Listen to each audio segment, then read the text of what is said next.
Welcome to Imperfect Mommying. Our children are constantly looking to us for examples. The term role model doesn't quite cut it here. We are shaping their worldview with every move we make.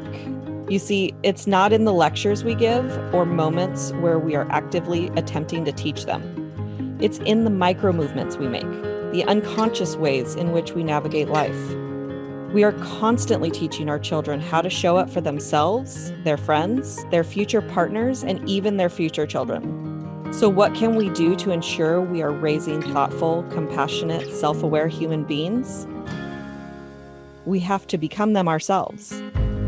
No one is perfect, but we can still all be better, and it starts with self-healing.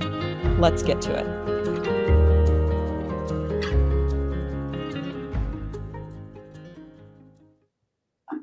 Welcome back to Imperfect Mommying, and we have a very special guest today who I'm going to let her introduce herself.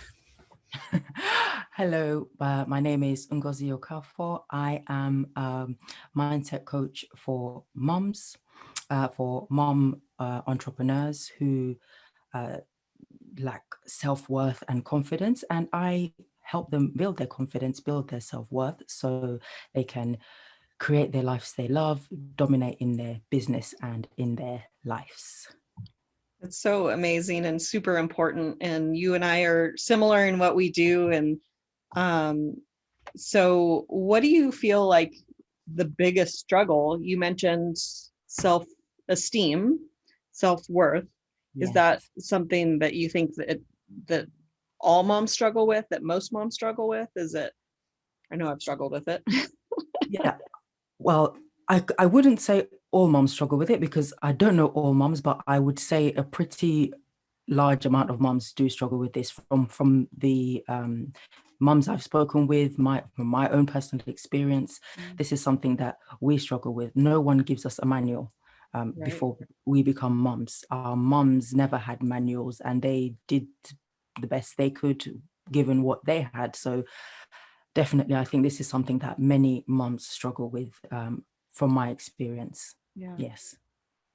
So what's a way that you help with self-esteem inside? Um, Is it inside? yes. Is it inside the business where they're struggling with self-esteem? Is it inside being a mom that they're struggling with their self-esteem, or is it across the board? It's across the board. Everything starts with ourselves. This issue of self-esteem, low self-worth, low confidence, I've noticed with many moms, it has come from childhood and they take it to adulthood. So it is across the board. And if they haven't got the confidence, the self-esteem in themselves, this affects their ability to charge their worth in their business. It affects their relationships with their family, their children. It's across the board. Yeah. And you asked me how I help, did you say? Yes. Yes. So I run a blog which gives mental health tips, self-esteem, self-worth tips, um, and that's just information. But I also offer coaching, where I have a 9-step program which goes through mindset, self-awareness, habits to cultivate, which will help build confidence and help moms shape their self-worth. And it really boils down to who we are, who ourselves are, who we are as in our authentic selves, basically. And when we know who we are, what our values are, what our purpose is, we can start to live according to those values, and that gives us helps us to live more fulfilled and joyful lives. And that basically transcends or cuts across our finances, our relationships, and our health as well. Yeah. I mean, you're speaking my language because number one, I love helping people with this. Number two, I've struggled with this myself. And I don't know that it ever really goes away 100%. Like we still, no matter what, there's little areas that are going to keep creeping up. Like for me specifically, This podcast launches July 1st. We are pre-recording most of the episodes. And I just posted today. I've known about this podcast for at least 6 weeks. And I just posted today that the podcast is launching. I've had the banner for a long time. I've had all of this information.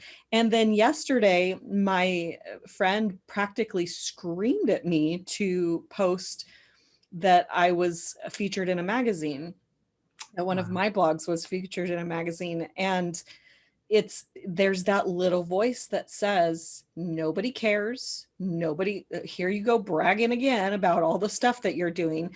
And that's not the reaction that I got to it at all. Like every comment has been so exciting and congratulations and way to go. And like some people even saying you deserve this. And it's like, whoa, that was disruptive. Do I deserve it? Like, yeah. Yes.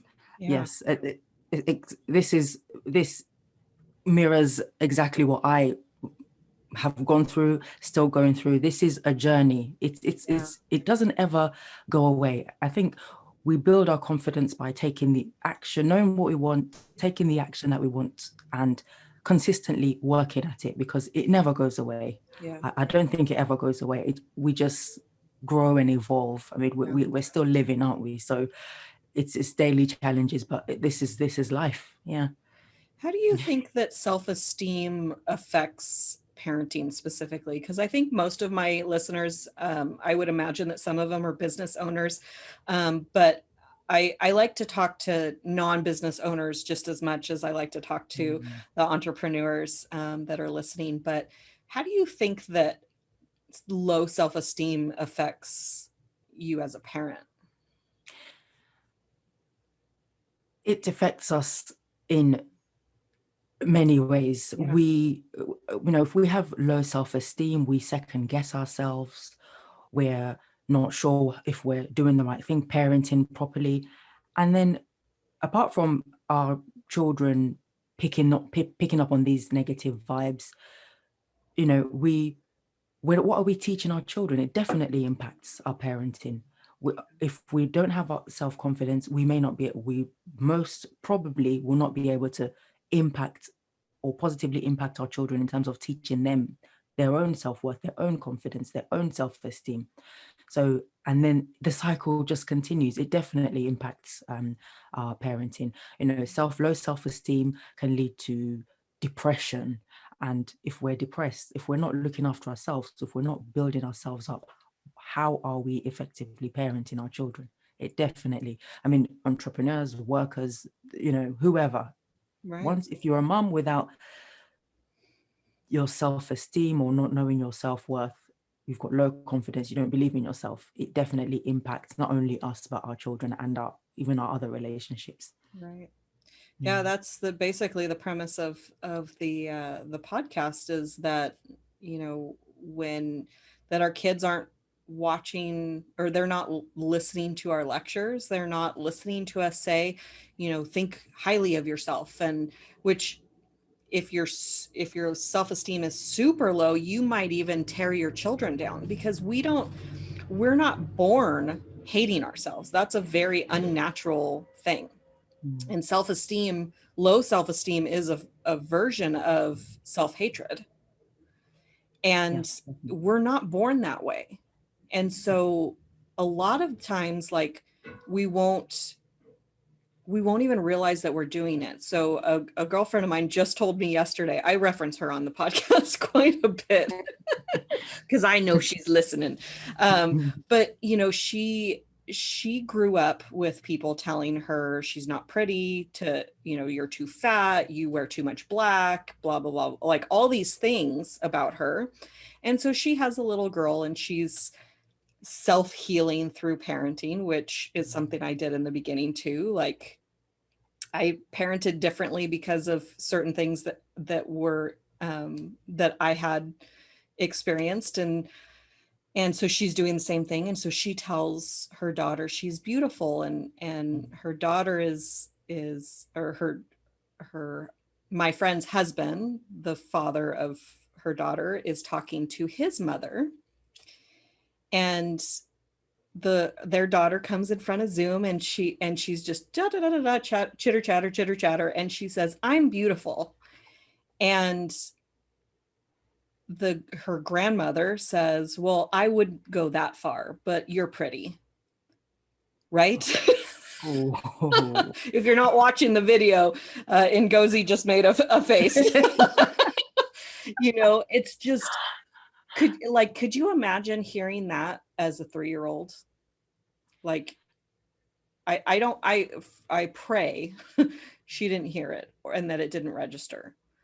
But that speaks to me, knowing what I know about the way our brains work, is that that grandmother doesn't feel very good about herself. Mm-hmm. Or she has beliefs around beauty, and you don't want to give a kid too big of a head. And one of my best friends is raising 2 girls, and she says, "I would rather peel them from the ceiling than scrape them off the floor." Absolutely. Like, the world is going to beat them down. You don't need to contribute to it. Exactly. Yeah. And the home, the relatives, the family should be a safe space for the children. And this just sounds so, I mean, I've admitted it in other places, but definitely I did not parent my children very well. I repeated the patterns that I was trying to run away from, or the patterns that sent me away from home at an early age. I saw myself repeating in my children, and it is sad if parents don't recognize this and change this, because the home, the parents and grandparents should be the safe, like the comfort place for the children, that we're there to cultivate them and nurture them and give them that self-confidence and make them believe that they are worth it, but yeah. I know it hurts your heart to hear stories like that, and this is happening every day in a lot of households, and what you described, repeating the cycles from your childhood. There's cycles that we have that we're aware of, right? There's, my mom was an alcoholic. I didn't like how that felt. I'm going to not be an alcoholic. That's just the example I use. My mom was an alcoholic. But those are the cycles that we are aware of. We don't want to repeat. We're very conscious of them, and we do our best. And sometimes we open our mouth and our mother comes out, right? Yeah. And so, but there's little things that I call the silent cycles, the things that sucked, but didn't suck bad enough, I guess, to correct, or that we weren't even aware of them, that they happened. And my example of that, and I call that the silent cycle. And my example is, my dad, when he would spill something, or he's in the car, he spills coffee on himself, and he would hit the steering wheel and say, "Dang it." And that was his reaction to spilling something. And so, like father, like daughter, I'm 33 years old or something, or 34, 35 years old. I spill coffee on myself 3 days in a row because I'm that good. And I didn't hit anything, but I got upset. I said, "Dang it." And the third time it happened, the third day, my son says, "Why do you get mad when you spill something?" And I was like, "I don't know." I have no idea. And now, like, I spilled something on myself the other day, because that hasn't changed. And my reaction was, instead of mad, it was shock instead of anger. And again, he noticed, and he said, "What happened?" "Oh, you spilled something." And so not being aware of those patterns is what creates, you know, the repeating of them. And so Yes. that's why personal development is so important. And, you know, hopefully the things that you did with your children, you've been able to repair them as you've healed. Definitely. This is why I say it starts with the self. For me, it started with myself. It seemed like I woke up one day and I just had enough. I wanted a different life, and I got into personal development, self-development, self-help, self-healing. And it's been a journey. It's been a process. It hasn't been what didn't take one day. And I'm still on that journey, but definitely I've changed a lot of things, changed my parenting style, because at the end of the day, these children are that they are beings themselves. They've got their own path, their own purposes as well that they need to learn, and we need to help them to develop, and you know, in a safe environment. Yeah. So yeah. And I think that one of the things that's been really freeing for a lot of the guilt that I would create in my own parenting is that I think I saw a meme that was business related, but I'm going to relate it to parenting, that, you know, your path in life is, you know, God's plan for you, right? The God, the universe, whoever, there's a plan for you in your life. Yeah. And inside the plan, he's factored in your mistakes. And so if you take that into a parenting context, our children were born to us for a reason. They're in our lives for a reason. Yeah. And that reason includes the things that we're going to do that are going to be mistakes, that we're going to decide are mistakes.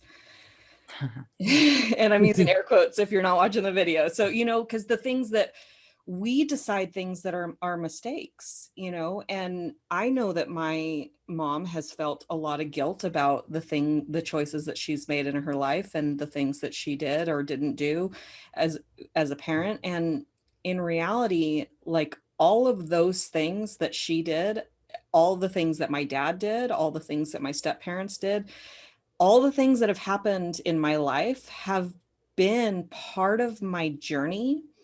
And without those pieces of the journey, I wouldn't be where I'm at. And I wouldn't be helping who I'm helping. And the big reason that I like to focus on guiding moms to joy is because I'm currently living a joy-filled motherhood / life. And I wanted that so much for my mom growing up, that I have a soft spot for moms who are struggling. And I want, like, this kind of thing wasn't available back then the way that it's available now, you know? And so that's part of my mission. And so, you know, your kids have a mission, and sometimes you're messing them up or making mistakes, air quotes, messing them up, air quotes, you know, is part of the journey. Absolutely. I mean, even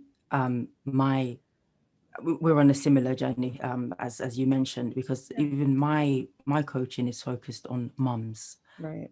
because I watched my mom. I saw how she struggled, and you know, despite being married, she appeared to me to be a single mom. So her struggles influenced me, built some resentment in me against my dad. But if he hadn't done that, I wouldn't have developed this.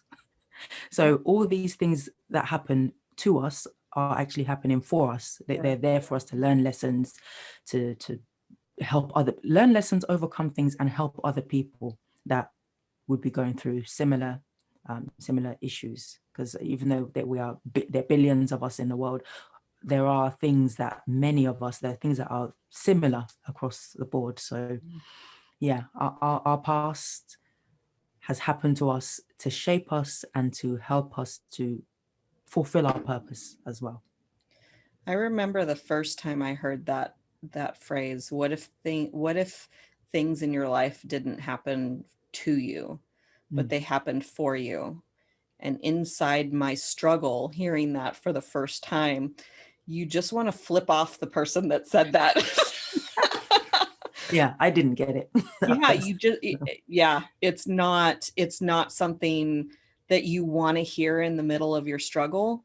But when you get out of the struggle, and you're in the struggle for a reason, and that struggle is happening for you. And when you look for what's happening, the thing happening for you, you're going to heal from it a lot faster when you're looking for those lessons inside the pain. My divorce, I was so resentful for so long that we got divorced, because that was not my plan. That was not part of my plan. In fact, he swore to me that he didn't care how unhappy he was in our marriage. He was not going to leave, which wasn't comforting on one level, and it was super comforting on the insecure level, But that ended up not being true. And I was angry about it. And ultimately, it's the best thing that's happened to me. It's probably the best thing that's happened for our son, because he gets to experience a different type of me, and he gets to experience another type of dad. And he gets, he gets, right now, he's got a couple of stepsisters that he loves. And anytime that he tries to say, how come you and dad don't get back together? I don't know why he wants that. He's never experienced it. It's just, that's what kids want. Yeah. And, every time he says that, I'm like, well, your life would be incredibly different if we were still together. And you know how you don't like it when me and Larry have little disagreements? Your dad and I had big disagreements. Yeah. So It's very when we go through the pain, we don't see the benefit of it. But imagine staying in that. Would you rather have that, or would you rather grow from it and have the joy, as you mentioned, the joy and the fulfilled life? And I definitely wouldn't appreciate the life that I have now if I hadn't gone through the life that I was living back then, and the pain that I was in back then. And and I realized the other day that one of the reasons I was angry at his dad was because he was not me, and he did things different than me. And what I was doing was what I felt was best, and his dad was doing different things, and I didn't appreciate that he wasn't me. Yeah. And it like, I laugh now because like, it's so ridiculous. Kids need two different styles. Like they don't need two of the same person. They need to experience different things. Yeah, I almost feel like I'm talking to myself, because I had this need to control. Like, this is, I mean, from religion or places to go, even activities, or nights out, and I felt the need to control what, or even micromanage what my children were doing, even what my husband was doing. But now looking back, I know it was because I didn't love myself. I didn't value myself, and I was judging myself. I didn't know that at the time, but looking back, it's that's what it was. Because now that I've let go of all of that and learning to love myself and be more appreciative of myself, all of that has reduced. And the more out of control you feel on the inside, the more you try to control the external. Yes. And we don't have control over anybody but ourselves, and we don't even really have control over ourselves. It's true. It really, exactly. I mean, Yeah. we have our plans, we do our visualization and our practice, we plan what we would like, Mm-hmm. but then how do we know what's going to happen in a minute or two, Right. you Right. know? Yeah. So the easiest is to focus on what we can control, Right. what Stephen Covey called our circle of influence. So, remain in Right. that, just and block out all the external Yeah. noise. If there was one piece of advice that you could give to moms, what would your advice be? It would be forgive yourself. Mm. It's twofold, really. Forgive yourself and for any past mistakes, and just start now.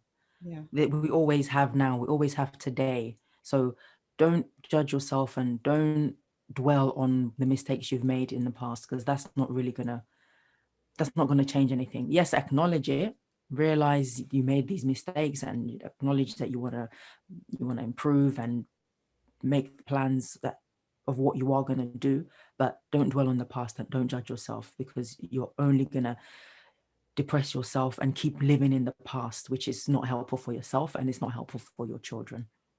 I couldn't agree more. Yeah. Absolutely.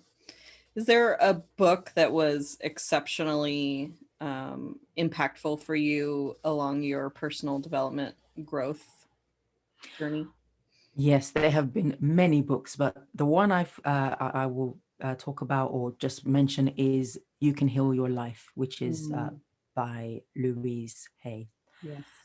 So our brain, our mind can control or does control what happens in our body, and when we quieten our mind and feed ourselves with positive information. Not saying that everything that would happen to us would be positive, but the way we deal with it would be positive, and that would impact our body and remove dis-ease from our bodies, which I've experienced myself. Healing. I'm on this journey of healing myself. And yeah, it's the mind is very powerful, and we can heal our lives. Yeah. So And our yeah. minds are actually wired to find problems. That was a survival mechanism in, caveman days. Like there's a tiger in that bush over there. Like we have to be constantly looking for the tiger or Mm. we're going to die.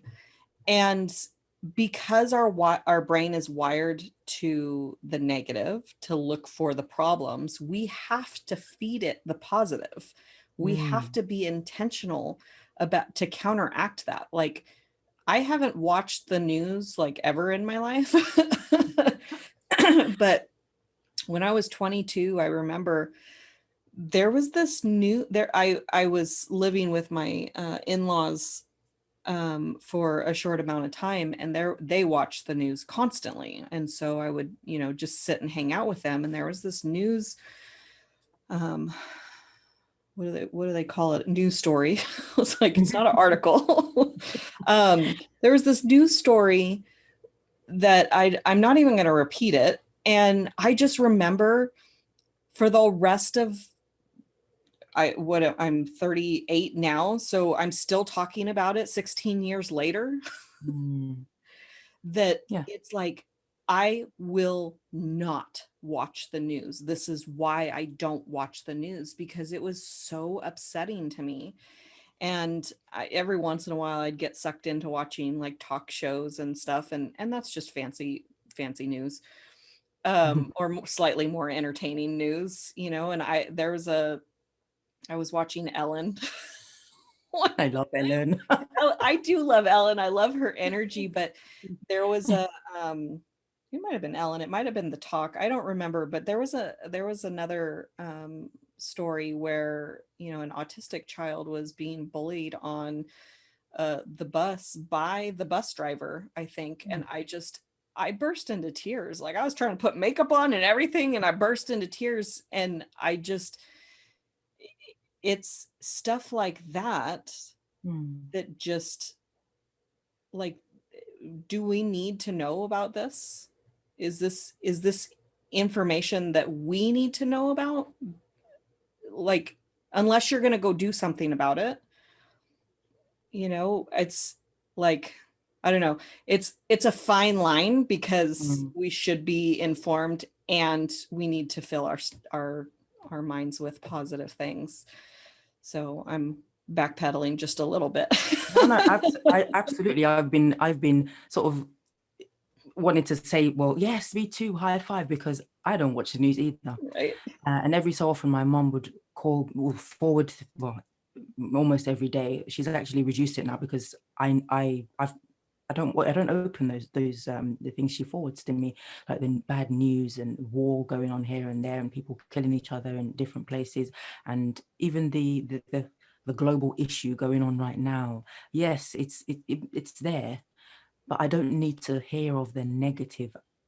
I mean, I don't know, like you say, it's a fine line between, do we need to be aware of what's going on, but do we really, what are we doing? Why are we knowing about things? Are we going to fix it, or are we just knowing for the sake of it? So if it's I just don't watch feeding news. it's just feeding the lizard brain that Yeah, is looking for the danger, and it puts your body in a state of panic, exactly. and we wonder why we have such high anxiety. And like back in the day, we used to have a village helping raise our kids, and now we're trying to do it all by ourselves because of all the things that we hear in the news that Yeah. happens to kids. Like, we don't let our kids walk down the street to their friend's house anymore, or ride their bike down, and come home when the street lights come on. Like, that's how we were raised in the 80s.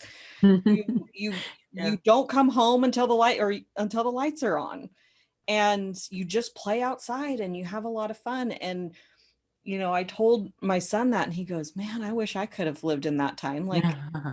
we Yeah. have play dates now. Yeah, you're right. You're so right. You know, and I think the thing is, we can attract some of these things to ourselves if we focus on a lot of these things, where we focus our energy on, that those things grow. So Yeah. we know, if we're, especially if a lot of us have faiths, and if we have our faiths, and if we believe in God and source, we really need to focus our energy on that, and build our faith, resilience, and just not be fearful, not live in fear, Right. Because I think that we actually affect the world more by Yes. focusing on the positive than we do listening to the news and the negative. Like, there's significantly more positive happening. Um, Yes. we raise the vibration of the world by raising our own vibration. Yes. And I call Louise Hay's "You Can Heal Your Life." I call that the magic book, because Yeah. in my coaching calls, I would talk about, this, that, or the other pain, and she would read the book, and she would read the passage, and she'd give me the affirmation, and the thing would go away. And I'm like, okay, what's the magic book say about this? What's the Yeah. magic book say about that? And then I Yeah. finally got my own copy. Yeah. Yeah, Yeah. exactly. No, because every part of our, and if you think about it, or look at it, with I don't know if you've seen the diagram, the brain with the nervous system, basically, the Mhm. nerves go into every part of our body. So why wouldn't what we think and what we're putting in our minds affect our body? Because, it really does. It really Yeah. does. I definitely believe it. So, and I've healed myself of anxiety, depression, eczema, chest pain, body pain. Mhm. Yeah, no, All right, I'm I gonna have love to that look up book. eczema. My son has these, right around his elbows, and Yeah. I started washing his, well, all of my cleaning products come from this one all natural company. And um, I think I'm allowed to say it. So, like, it's called Melaleuca, and he's been using Melaleuca soap and body wash, and everything comes from them because it's all natural products. And then when I stopped Yeah. using them for a little while, I packed all my stuff away when I got divorced, and I was living with my parents, and I was using their stuff, and he just had this rash all over his body, and I switched Oh, back yeah. to Melaleuca, and the rash all over his body went away. Well, now I think he leans on other fabric, like on the couch, and he leans on it because it's Mm. only on the elbows now. So, but I'm gonna look that up. I didn't even know that was in there. Anyway. Well, thank you so much, Ngozi, for coming and pouring into our listeners. And I really appreciate all that you're doing in the world. You're welcome. And it's thank you for having me. I've really enjoyed my time with you today. Absolutely. Yeah. So we will be back with another episode next week. And I like to remind everyone to like, subscribe, and review, and all those fun things that help the podcast grow in popularity. And we will see you next time. And until then, keep healing. Thank you for tuning in to Imperfect Mommying. It's time for us to step up and realize that our power is not in trying to shape our children. Our power lies in shaping ourselves into the people we want our children to model themselves after. Don't just do it for your kids. Do it for yourself. When you become a more self-aware, compassionate, and confident person, you and everyone around you benefit. For more information about me and my work, visit AlysiaLyons.com. That's ALYSIALYONS.com. See you next time.